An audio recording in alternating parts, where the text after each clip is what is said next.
Boss, ನಿಮ್ಗೊಂದು ವಿಷಯ ಗೊತ್ತಾ? ನಿಮ್ ಲೈಫ್ನಲ್ಲಿ ಎಲ್ಲರೂ ಇದ್ದಕ್ಕಿದ್ದಂತೆ ನಿಮ್ ವಿರುದ್ಧ ತಿರುಗಿ ಬಿದ್ದಾಗ ನಿಮ್ ಎದೆಯೊಳಗೆ ಒಂಥರ ಸೈಲೆಂಟ್ ನಡುಕ ಶುರುವಾಗುತ್ತೆ. ನೀವ್ ಆಫೀಸ್ ಅಥವಾ ಫ್ರೆಂಡ್ಸ್ ಗ್ರೂಪ್ ಒಳಗಡೆ ಹೋದ ತಕ್ಷಣ ಎಲ್ಲರೂ ಮಾತು ನಿಲ್ಲಿಸ್ತಾರೆ. ಅವರ ಕಣ್ಣುಗಳಲ್ಲಿ ಆ ಹಳೆ ನಂಬಿಕೆ ಇರಲ್ಲ. ಇದು ನಿಮ್ ವೀಕ್ನೆಸ್ ಅಂತ ಅನ್ಕೋಬೇಡಿ. ರಿಯಾಲಿಟಿ ಏನಂದ್ರೆ ನೀವೀಗ ಅವರ್ ಮೇನ್ ಟಾರ್ಗೆಟ್.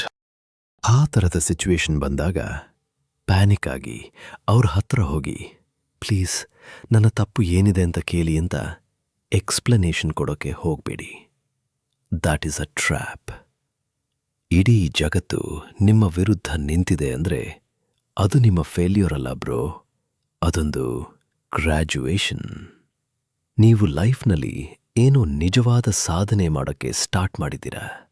ಅದಕ್ಕೆ ಈ ಆವ್ರೇಜ್ ಜನರ ಇಮ್ಯೂನ್ ಸಿಸ್ಟಮ್ ನಿಮ್ಮನ್ನು ನೋಡಿ ಉರಿದುಕೊಳ್ತಿದೆ. ನೆನಪಿರಲಿ, ಪವರ್ ಬಗ್ಗೆ ಇಡೀ ಪ್ರಪಂಚಕ್ಕೆ ಮ್ಯಾನ್ಯುಯಲ್ ಬರೆದುಕೊಟ್ಟ ಆ ಫೇಮಸ್ ಸ್ಟ್ರಾಟಜಿಸ್ಟ್ ಮ್ಯಾಕಿಯವೆಲ್ಲಿ ತನ್ನ how to win when everyone is against you ಕಾನ್ಸೆಪ್ಟನ್ನು ಬರೆಯುವಾಗ ಯಾವುದೇ ಎಸಿ ಅರಮನೆಯಲ್ಲಿ ಕೂತಿರಲಿಲ್ಲ.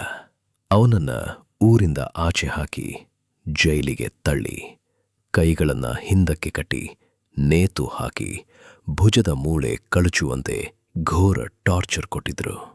ಇಡೀ ಗವರ್ನ್ಮೆಂಟ್, ಚರ್ಚ್, ಅವನ ಹಳೆ ಫ್ರೆಂಡ್ಸ್ ಎಲ್ಲರೂ ಅವನ ವಿರುದ್ಧವಿದ್ರು. ಆದರೆ ಆ ಅಲ್ಫಾ ಮ್ಯಾನ್ ಯಾರ ಮುಂದೆಯೂ ಭಿಕ್ಷೆ ಬೇಡಲಿಲ್ಲ, ಸಾರಿ ಕೇಳಲಿಲ್ಲ. ಸೀದಾ ಮನೆಗೆ ಬಂದ, ಮೈ ಮೇಲಿದ್ದ ರಕ್ತ ತೊಳೆದುಕೊಂಡ, ತನ್ನ ಟೇಬಲ್ ಮೇಲೆ ಕೂತು ದ ಪ್ರಿನ್ಸ್ ಅನ್ನೋ ಇತಿಹಾಸ ಪ್ರಸಿದ್ಧ ಪುಸ್ತಕ ಬರೆದ.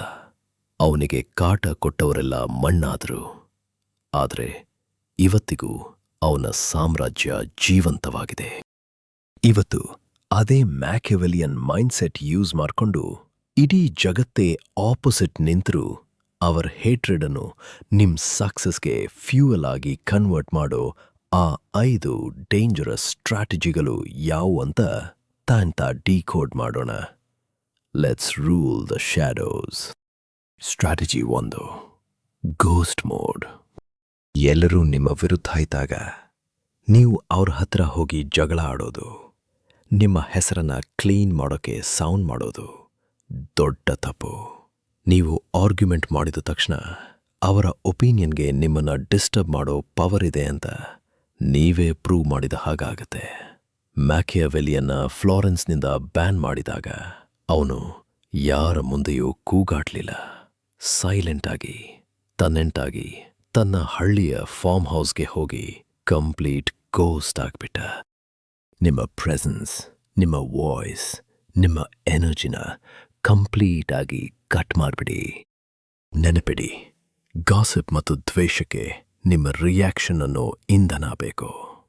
ನೀವು 0 ರಿಯಾಕ್ಷನ್ ಕೊಟ್ಟಾಗ ಆ ಬೆಂಕಿ ಅವರಿಗೆ ರಿವರ್ಸ್ ಆಗಿ ಅವರವರಲ್ಲೇ ಕಿತ್ತಾಡಿಕೊಳ್ತಾರೆ. ಆಬ್ಸಲ್ಯೂಟ್ ಕೋಲ್ಡ್ ಸೈಲೆನ್ಸ್ ಮೇಂಟೈನ್ ಮಾಡಿ. ನೀವು ಸೈಲೆಂಟಾಗಿ ಕತ್ತಲಲ್ಲಿ ವರ್ಕ್ ಮಾಡ್ತಿದ್ದಾಗ ಶತ್ರುಗಳಿಗೆ ಒಂದು ಸೈಕಾಲಜಿಕಲ್ ಫಿಯರ್ ಸ್ಟಾರ್ಟ್ ಆಗುತ್ತೆ. ಇವನ್ಯಾಕೆ ಹೆದರಿಲ್ಲ, ಒಳಗಡೆ ಏನ್ ಪ್ಲಾನ್ ಮಾಡ್ತಿದ್ದಾನೆ ಅಂತ. ಅವರಲ್ಲೇ ಪ್ಯಾರನೋಯ ಬಿಲ್ಡ್ ಆಗುತ್ತೆ. 50 ಸೆಂಟ್ಗೆ 9 ಸಲ ಗುಂಡು ಹೊಡೆದು ಮ್ಯೂಸಿಕ್ ಇಂಡಸ್ಟ್ರಿಯಿಂದ ಬ್ಯಾನ್ ಮಾಡಿದಾಗ ಅವನು ಯಾರ ಹತ್ರವೂ ಕಂಪ್ಲೇಂಟ್ ಮಾಡಲಿಲ್ಲ. ಬೇಸ್ಮೆಂಟ್ನಲ್ಲಿ ಕೂತು ಬ್ಯಾಕ್ ಟು ಬ್ಯಾಕ್ ಮಿಕ್ಸ್ ಟೇಪ್ಗಳನ್ನು ಮಾಡಿ ಮಾರ್ಕೆಟ್ಗೆ ಬಿಟ್ಟ. ಇಂಡಸ್ಟ್ರಿಗೆ ಅವನು ದೊಡ್ಡ ಥ್ರೆಟ್ ಅಂತ ಗೊತ್ತಾಗುವಷ್ಟರಲ್ಲಿ ಅವನು ಆಲ್ರೆಡಿ ಕಿಂಗ್ ಆಗಿದ್ದ. If they exile you, good. Close the door and become a monster. Strategy 2, play the fool. ದಡ್ಡಂತರ ಆಕ್ಟ್ ಮಾಡೋದು. ಲೈಫ್ನಲ್ಲಿ ಕೆಲವೊಮ್ಮೆ ನಿಮಗೆ ಇಷ್ಟ ಇಲ್ದಿದ್ರೂ ನಿಮ್ಮನ್ನ ಹೇಟ್ ಮಾಡೋ ಬಾಸ್ ಜೊತೆ ಆಫೀಸ್ನಲ್ಲಿ ಅಥವಾ ನಿಮ್ಮನ್ನ ಕೀಳಾಗಿ ನೋಡೋ ಜನರ ಮಧ್ಯೆ ಬದುಕಬೇಕಾದ ಪರಿಸ್ಥಿತಿ ಇರುತ್ತೆ. ಆ ಟೈಮ್ನಲ್ಲಿ ಮ್ಯಾಕಿಯವೆಲಿಯ ಮೋಸ್ಟ್ ಡೇಂಜರಸ್ ಲೆಸನ್ ನೆನ್ಪಿಟ್ಕೊಳ್ಳಿ. Conceal your intentions. ನಿಮ್ಮ ಅಜೆಂಡಾ ಯಾರಿಗೂ ತಿಳಿಬಾರ್ದು. ಲೂಷಿಯಸ್ ಬ್ರೂಟಸ್ ಅನ್ನೋವನ ಇಡೀ ಫ್ಯಾಮಿಲಿನ ರಾಜ ಕೊಂದಾಗ ಬ್ರೂಟಸ್ಗೆ ಗೊತ್ತಿತ್ತು ತಾನು ರಿವೆಂಜ್ ತಗೋತೀನಿ ಅಂದ್ರೆ ತನ್ನನ್ನು ಕೊಲ್ತಾರೆ ಅಂತ. ಸೊ ಅವನು ದಡ್ಡನ ಥರ ಸ್ಲೋ ಆಗಿ ಸಬ್ಮಿಸಿವ್ ಆಗಿ ಆಕ್ಟ್ ಮಾಡೋಕ್ಕೆ ಸ್ಟಾರ್ಟ್ ಮಾಡಿದ. ಇಡೀ ಕೋರ್ಟ್ ಅವನನ್ನು ನೋಡಿ ನಕ್ಕಿತು. ರಾಜ ಅವನನ್ನ ಜೋಕರ್ ಥರ ಟ್ರೀಟ್ ಮಾಡ್ದ. ಬ್ರೂಟ್ಸ್ ತನ್ನ ಇಮೇಜ್ನ ಎಷ್ಟು ಕೆಳಗೇಲಿಸ್ಕೊಂಡ ಅಂದ್ರೆ ಅವನು ಎಲ್ರಿಗೂ ಇನ್ವಿಸಿಬಲ್ ಆಗ್ಬಿಟ್ಟ. ಆದ್ರೆ ಆ ದಡ್ಡನ ಮಾಸ್ಕ್ ಹಿಂದೆ ಬ್ರೂಟ್ಸ್ ರಾಜನ ಪ್ರತಿ ವೀಕ್ನೆಸ್ನ ಸ್ಟಡಿ ಮಾಡ್ತಿದ್ದ. ಕರೆಕ್ಟ್ ಟೈಮ್ ನೋಡಿ ಮಾಸ್ಕ್ ಕಲಚಿದ, ಕತ್ತಿ ಎತ್ತಿದ, ಇಡೀ ಮೋನಾರ್ಕಿನೇ ಉರುಳಿಸಿ ರೋಮನ್ ರಿಪಬ್ಲಿಕ್ ಸ್ಥಾಪನೆ ಮಾಡಿದ. ರಾಬರ್ಟ್ ಗ್ರೀನ್ ಅವರ ಲಾ 38 ಇದನ್ನೇ ಹೇಳೋದು. ಯೋಚನೆ ನಿಮ್ಮದೇ ಇರಲಿ, ಆದರೆ ಬಿಹೇವಿಯರ್ ಮಾತ್ರ ಜನರ ತರಾನೇ ಇರಲಿ. ನಿಮ್ಮ ಬಾಸ್ಗೆ ನಿಮ್ಮ ಕಂಡ್ರೆ ಆಗಲ್ಲ ಅಂದರೆ ಈಗಲೇ ಶೋ ಆಫ್ ಮಾಡಬೇಡಿ. ಅವರನ್ನು ಹೊಗಳಿ ಸೇಫ್ ಫೀಲ್ ಮಾಡಿಸಿ. ನಿಮ್ಮ ಬಿಸ್ನೆಸ್ ನೋಡಿ ಯಾರಾದರೂ ನಗುತ್ತಿದ್ರೆ, ಹೌದು ಬ್ರೋ, ಇದು ಸುಮ್ಮನೆ ಟೈಮ್ ಪಾಸ್ ಹವ್ಯಾಸ ಅಂದುಬಿಡಿ. ಅವರ ಕತ್ತಿಗಳನ್ನು ಒಳಗಿಡುವ ಹಾಗೆ ಮಾಡಿ. ಬಿಕಾಸ್ ಬಾಣ ನಾಟುವ ಮುಂಚೆ ಸೌಂಡ್ ಮಾಡಲ್ಲ.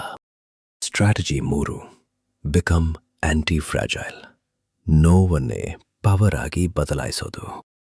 ಪ್ರಸಿದ್ಧ ಫಿಲಾಸಫರ್ ನಸ್ಸಿಮ್ ತಾಲೇಬ್ ಪ್ರಪಂಚದಲ್ಲಿರೋ ವಸ್ತುಗಳನ್ನು 3 ಗ್ರೂಪ್ ಆಗಿ ಡಿವೈಡ್ ಮಾಡ್ತಾರೆ. ಫ್ರಾಜೈಲ್, ಪ್ರೆಷರ್ ಬಿದ್ದರೆ ತಕ್ಷಣ ಒಡೆದು ಹೋಗೋ ಕ್ಲಾಸ್ ಥರ.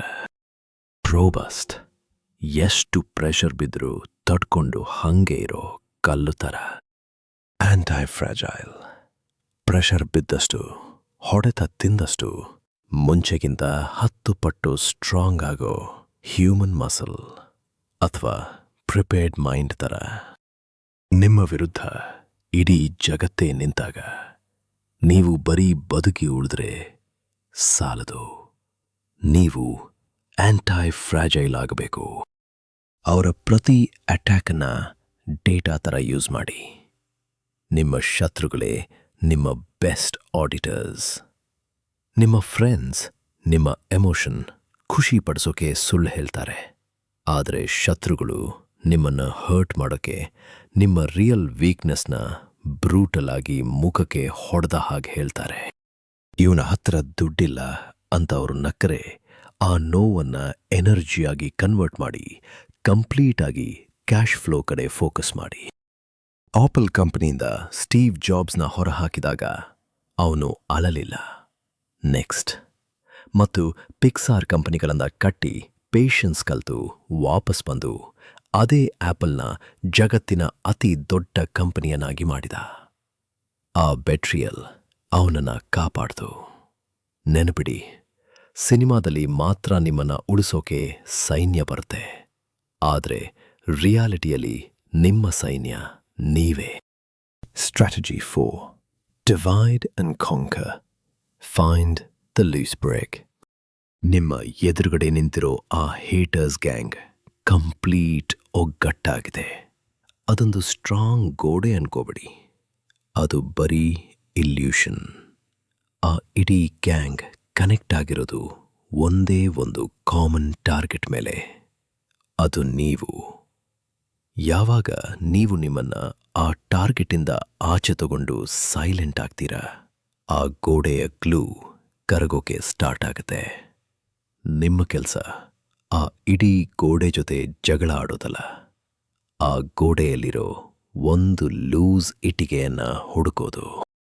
ಯಾವುದೇ ಟಾಕ್ಸಿಕ್ ಗ್ಯಾಂಗ್ ಅಥವಾ ಫ್ರೆಂಡ್ಶಿಪ್ ಗ್ರೂಪ್ ಇರಲಿ, ಅದರಲ್ಲಿ ಒಬ್ಬ ವೀಕ್ ಲಿಂಕ್ ಇದ್ದೇ ಇರ್ತಾನೆ.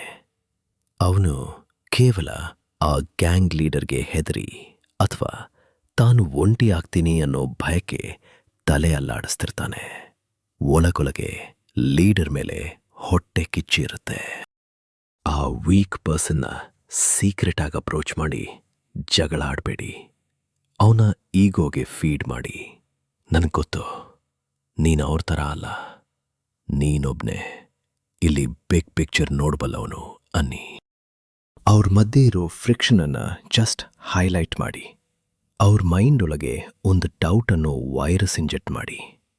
ಯಾವಾಗ ಆ ಗ್ಯಾಂಗ್ನ ಒಬ್ಬ ಮೆಂಬರ್ ನಿಮ್ ಕಡೆ ತಿರುಗ್ತಾನೋ ಆ ಒಗ್ಗಟ್ಟು ಮುರಿದು ಹೋಗುತ್ತೆ. ಆಮೇಲೆ ಅವ್ರು ನಿಮ್ಮನ್ ಬಿಟ್ಟು ತಮ್ಮಲ್ಲೇ ಯಾರ್ ಲಾಯಲ್ ಅಂತ ಕಿತ್ತಾಡೋಕೆ ಶುರು ಮಾಡ್ತಾರೆ. ಪ್ಯಾರನೋಯ ಶಿಫ್ಟ್ ಆಗುತ್ತೆ. ಸ್ಟ್ರಾಟಜಿ 5. Over match. ಮುಟ್ಟಲಾರದ ಎತ್ತರಕ್ಕೆ ಬೆಳೆಯೋದು. ಯಾರಾದರೂ ನಮಗೆ ದ್ರೋಹ ಮಾಡಿದಾಗ ತಕ್ಷಣ ಲಿಂಕ್ಡ್ಇನ್ ಅಥವಾ ಇನ್ಸ್ಟಾಗ್ರಾಮ್ನಲ್ಲಿ ಪೋಸ್ಟ್ ಹಾಕಿ ಅವರನ್ನು ಎಕ್ಸ್ಪೋಸ್ ಮಾಡಬೇಕು, ಕಿರಿಚಾಡಬೇಕು ಅನ್ಸುತ್ತೆ. ಬಟ್ ಅದು ನಿಮ್ಮನ್ನೇ ಕಾಂಪ್ಲಿಕೇಟೆಡ್ ಮತ್ತು ಟಾಕ್ಸಿಕ್ ಅಂತ ಬಿಂಬಿಸುತ್ತೆ. ಮ್ಯಾಕಿಯಾವೆಲ್ಲಿ ಸಹಿ ಹಾಕೋ ಒಂದೇ ಒಂದು ರಿವೆಂಜ್ ಅಂದರೆ ಅದು ಓವರ್ ಮ್ಯಾಚ್. ಅಂದರೆ ನಿಮ್ಮ ಕೆಪಾಸಿಟಿ ಮತ್ತು ನಿಮ್ಮ ಲೈಫ್ ಸ್ಟೈಲನ್ನು ಆ ಲೆವೆಲ್ಗೆ ತಗೊಂಡು ಹೋಗಿ ನಿಲ್ಲಿಸಬೇಕು ಅಂದರೆ ನಿಮ್ಮ ಜೊತೆ ಫೈಟ್ ಮಾಡೋ ಯೋಚನೆ ಬಂದರೂ ಅವರಿಗೆ ನಗು ಬರಬೇಕು. ಸಿಂಹ ಯಾವತ್ತಾದರೂ ಕುರಿಗಳ ಒಪಿನಿಯನ್ ಕೇಳಿ ಬೇಟೆಯಾಡೋದನ್ನ ನಿಲ್ಲಿಸ್ತಾ? ಇಲ್ಲ ಬ್ರೋ, ಪವರ್ ಗ್ಯಾಪ್ ಅಷ್ಟು ದೊಡ್ಡದಾಗಿರಬೇಕು. ಅವರೆಲ್ಲ ಪ್ರತಿ ಫ್ರೈಡೇ ಅದೇ ಹಳೇ ಬಾರ್ನಲ್ಲಿ ಕೂತು ಬಾಸ್ ಬಗ್ಗೆ ಕಂಪ್ಲೇಂಟ್ ಮಾಡ್ತಿರ್ತಾರೆ. ಆದರೆ ನೀವು ಅದೇ ಟೈಮ್ನಲ್ಲಿ ಸೈಲೆಂಟ್ ಆಗಿ ನಿಮ್ಮ ಸೈಡ್ ಇನ್ಕಮ್ ಅಥವಾ ಹೊಸ ಸ್ಕಿಲ್ ಬಿಲ್ಡ್ ಮಾಡ್ತಿರ್ತೀರ. ಕೌಂಟ್ ಆಫ್ ಮಾಂಟೆ ಕ್ರಿಸ್ಟೋ ಕತೆ ಕೇಳಿದಿರಾ? ಆ ಹೀರೋನ ಜೈಲಿಗೆ ತಳ್ಳಿ ಕತ್ತಲಲ್ಲಿ ಇಟ್ಟು ಕಂಪ್ಲೀಟ್ ಆಗಿ ಇತಿಹಾಸದಿಂದಲೇ ಅಳಿಸಿ ಹಾಕಿದ್ರು. ಆದರೆ ಅವನು ವರ್ಷಗಟ್ಟಲೆ ಜೈಲಲ್ಲೇ ಓದ್ಕೊಂಡ, ಜ್ಞಾನ ಪಡ್ಕೊಂಡ, ಅಲ್ಲಿಂದ ಎಸ್ಕೇಪ್ ಆಗಿ ದೊಡ್ಡ ನಿಧಿ ಹುಡುಕಿ ಕೌಂಟ್ ಆಗಿ ರಿಟರ್ನ್ ಬಂದ. ಅವನು ಶತ್ರುಗಳನ್ನು ಹೊಡೆಯಲಿಲ್ಲ, ಬದಲಿಗೆ ಅವರ ಬ್ಯಾಂಕ್ಗಳನ್ನೇ ಖರೀದಿ ಮಾಡಿದ. ಅವರ ಸೀಕ್ರೆಟ್ಸ್ನ ತನ್ನ ಕಂಟ್ರೋಲ್ಗೆ ತಗೊಂಡ. ಕೊನೆ ನಿಮಿಷದವರೆಗೂ ಶತ್ರುಗಳಿಗೆ ಗೊತ್ತೇ ಆಗಲಿಲ್ಲ ತಮ್ಮ ಲೈಫ್ನ ಸ್ಮೈಲ್ ಮಾಡಿಕೊಂಡೇ ಮುಗಿಸ್ತಿರೋದು ಯಾರು ಅಂತ. ಬರೀ 6 ತಿಂಗಳು ಡೀಪ್ ಫೋಕಸ್ ಮಾಡಿ ಹೊಸ ಕಾರ್, ಹೊಸ ಫಿಸಿಕ್, ಹೊಸ ಮೈಂಡ್ಸೆಟ್ ಮತ್ತು ಹೊಸ ಟ್ಯಾಕ್ಸ್ ಬ್ರ್ಯಾಕೆಟ್ನಲ್ಲಿ ಬಂದು ನಿಲ್ಲಿ. ಅವರನ್ನು ಜಸ್ಟ್ ಪೊಲೈಟಾಗಿ ಇಗ್ನೋರ್ ಮಾಡಿ. ಆ ಇಗ್ನೋರ್ ಮಾಡೋ ಫೀಲಿಂಗ್ ಇದೆಯಲ್ಲ, ಅದು ಮುಖಕ್ಕೆ ಪಂಚ್ ಮಾಡೋದಕ್ಕಿಂತ ಜಾಸ್ತಿ ಊರಿ ಕೊಡುತ್ತೆ. Because it proves they are irrelevant. Boss, ಕೊನೆಯದಾಗಿ ಒಂದು ಮಾತು. ಲೈಫ್ ತುಂಬ ಈಸಿಯಾಗಿರಬೇಕಿತ್ತು, ಜನ ನನ್ನ ಹತ್ರ ಚೆನ್ನಾಗಿರಬೇಕಿತ್ತು ಅಂತ ಅಳೋದನ್ನು ನಿಲ್ಲಿಸಿ learn to love the hate. Famous philosopher Nietzsche ಇದನ್ನೇ ಅಮೋರ್ ಫಾತಿ ಅಂದಿತು. ಅಂದರೆ ನಿಮ್ಮ ವಿಧಿಯನ್ನು ನೀವು ಪ್ರೀತಿಸಿ, ನಿಮ್ಮ ಲೈಫ್ನಲ್ಲಿ ಬರೋ ಪ್ರತಿ ಕಷ್ಟವನ್ನು ನಿಮ್ಮ ಗ್ರೇಟ್ನೆಸ್ಗೆ ಬೇಕಾದ ರಾ ಮೆಟೀರಿಯಲ್ ಆಗಿ ಕನ್ವರ್ಟ್ ಮಾಡ್ಕೊಳ್ಳಿ. ಇಡೀ ಜಗತ್ತೇ ಆಪೋಸಿಟ್ ನಿಂತಿದೆ ಅಂದರೆ ಯೂನಿವರ್ಸ್ ನಿಮ್ಮನ್ನು ಟೆಸ್ಟ್ ಮಾಡ್ತಿದೆ ಅಂತ ಅರ್ಥ. ಇದೊಂದು ದೊಡ್ಡ ಕಾಂಪ್ಲಿಮೆಂಟ್. ಪೈಲಟ್ ಯಾವತ್ತೂ ಗಾಳಿಯನ್ನು ದ್ವೇಷಿಸಲ್ಲ. ರನ್ ವೇನಲ್ಲಿ ಆಪೋಸಿಟ್ ಬರೋ ಗಾಳಿಯ ರೆಸಿಸ್ಟೆನ್ಸ್ ಯೂಸ್ ಮಾಡಿಕೊಂಡೇ ಫ್ಲೈಟ್ ಟೇಕ್ ಆಫ್ ಆಗೋದು. ನಿಮ್ಮ ಶತ್ರುಗಳೇ ಆ ಗಾಳಿ. ಅವರು ನಿನಗೆ ಆಗಲ್ಲ ಅಂದಾಗಲೆಲ್ಲ ನಿಮಗೆ ವಾಚ್ ಮೀ ಅಂತ ತೋರ್ಸೋಕೆ ಫ್ಯೂಯಲ್ ಸಿಗುತ್ತೆ. ಮ್ಯಾಕಿಯಾವೆಲ್ಲಿಯ ಡಿಪ್ಲೊಮ್ಯಾಟಿಕ್ ಸ್ಟೇಟಸ್ನ ಕಿತ್ತು ಕೊಲ್ಲದೇ ಇದ್ದಿದ್ರೆ ಅವನು ಕೇವಲ ಒಬ್ಬ ಮಿಡ್ ಲೆವೆಲ್ ಆಫೀಸರ್ ಆಗಿ ಸತ್ತು ಹೋಗ್ತಿದ್ದ. ಹಿಸ್ಟ್ರಿಗೆ ನೆನಪೇ ಇರ್ತಿರ್ಲಿಲ್ಲ. ಆದರೆ ಅವರು ಅವನ ಕೆರಿಯರ್ನ ನಾಶ ಮಾಡಿದ್ದಕ್ಕೆ ಅವನು ಒಬ್ಬ ಗ್ರೇಟ್ ಫಿಲಾಸಫರ್ ಆದ. ಅವರ ಆಟವನ್ನು ಮುಂದಿನ 500 ವರ್ಷಗಳ ಕಾಲ ಜಗತ್ತಿಗೆ ಎಕ್ಸ್ಪೋಸ್ ಮಾಡೋ ದೊಡ್ಡ ಮಾನ್ಸ್ಟರ್ ಆದ. ನೀವು ಗೆದ್ದ ಮೇಲೆ ಇದೇ ಜನ ಇತಿಹಾಸನ ರೀರೈಟ್ ಮಾಡೋಕೆ ಬರ್ತಾರೆ. ಮಗ, ನನಗೆ ಗೊತ್ತಿತ್ತು ನೀನು ಸಾಧಿಸ್ತೀಯ ಅಂತ, ಸ್ವಲ್ಪ ಹೆಲ್ಪ್ ಮಾಡು ಅಂತ ಹತ್ತಿರ ಬರ್ತಾರೆ. ಆದರೆ ಮ್ಯಾಕಿಯಾವೆಲ್ಲಿ ವಾರ್ನ್ ಮಾಡ್ತಾನೆ, ಅವತ್ತೂ ಮೋಸ ಹೋಗಬೇಡಿ, ಕೋಪ ಇಟ್ಕೋಬೇಡಿ, ಅದು ವಿಷ ಕುಡ್ದ ಹಾಗೆ.